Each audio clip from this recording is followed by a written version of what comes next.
Hello and welcome back to My World History. In this unit, we're going to talk about the period of time that existed between World War I and World War II. I call it the Interwar Years. And so there was a lot of stuff going down.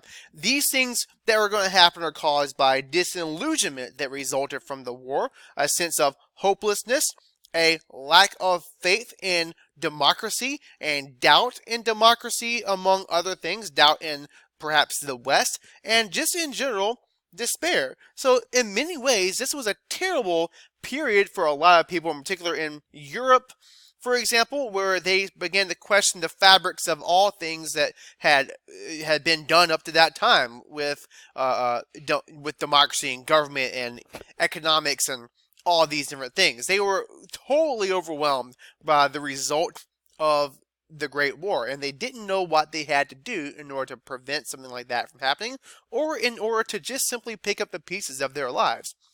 And so, with that said, there was going to be the emergence of various different types of political and economic structures that are going to emerge. And the first one we're going to look at is the Soviet Union and their communist totalitarian regime. And so we just about two big things here. The first thing is when we talk about communism like we did earlier, when we looked at Karl Marx and the Communist Manifesto, his his um his idea of communism was a dictatorship of the proletariat, which is another way of saying the workers or the working class.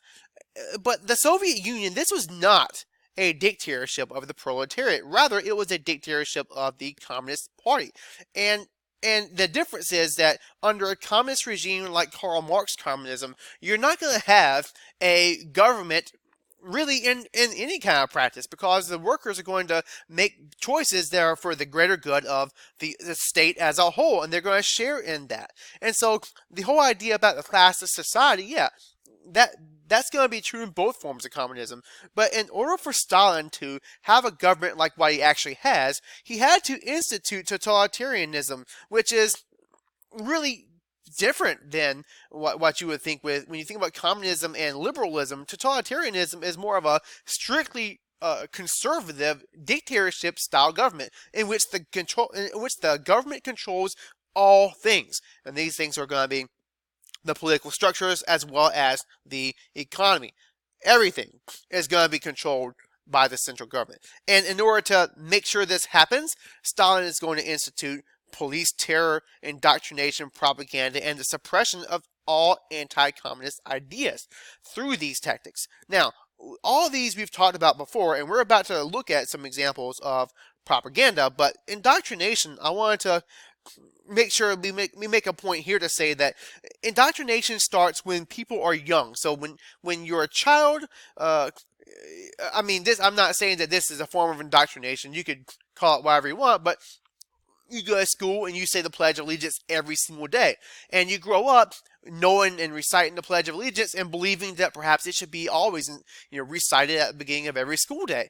Well, in the same way as we are raised to believe that in our society, indoctrination in this sense is to teach young people to believe in deeply and adhere to the policies of the Soviet Union and the Communist Party. And so this isn't the only regime you're going to see these kinds of tactics used. You also see this being used in places like Nazi Germany, for example, when all of these different tactics are going to be used in order to control the people there. And so this is not just unique to Stalin's government, but it's definitely something we're going to see in any kind of totalitarian regime. And yes, even though the Nazis are not communist and they are more nationalist, they are still totalitarians. So the idea of totalitarianism doesn't have to only apply to communist governments, and it doesn't. Now, Stalin also instituted what he called the Great Purge. And what this is anytime you see this word purge in this sense, is talking about an effort by a government to get rid of any kind of political opposition. And so what Stalin is going to do in this case is he's going to get rid of anyone he feels like might threaten his power within his government.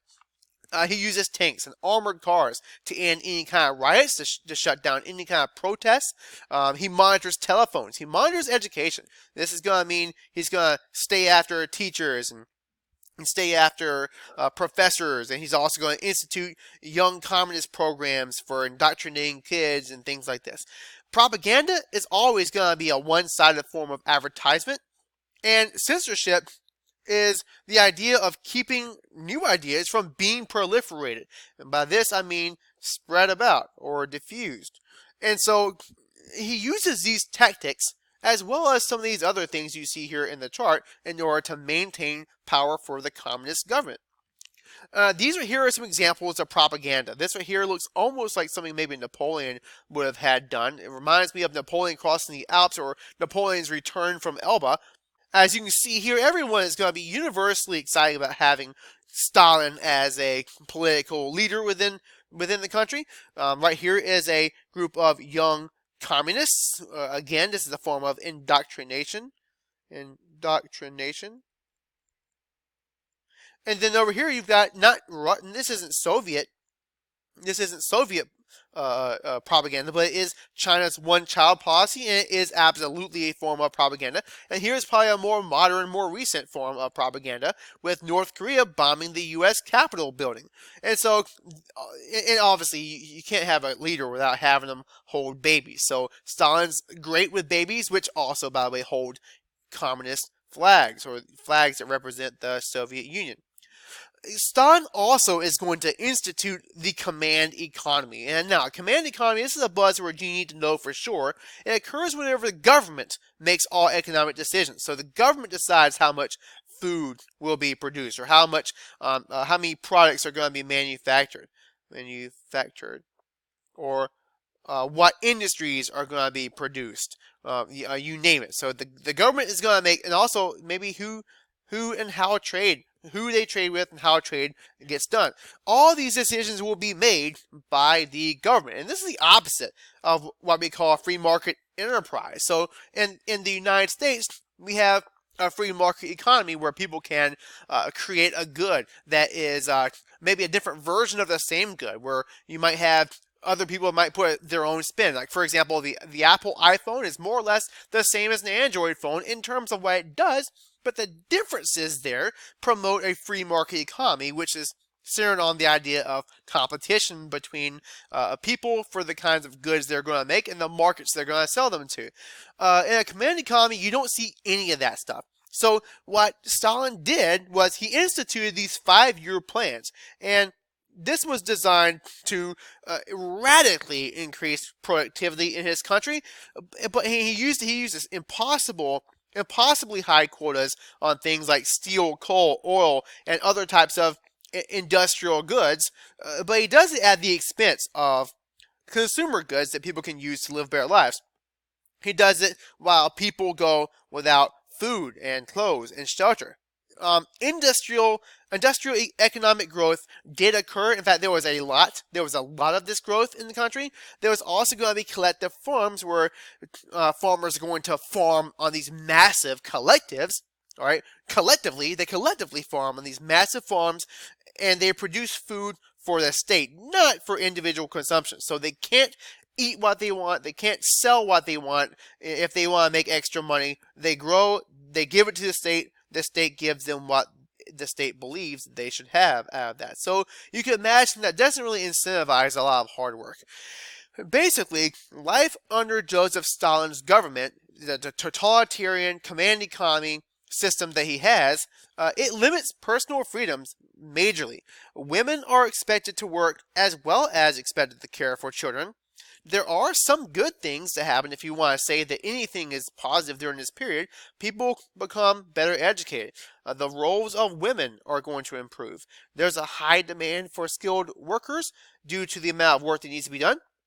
And for women that are involved in the workforce, there's going to be daycare so that women would be able to work. And there's also other advances for women, as more women in this system are going to start working in medicine, engineering, science, etc.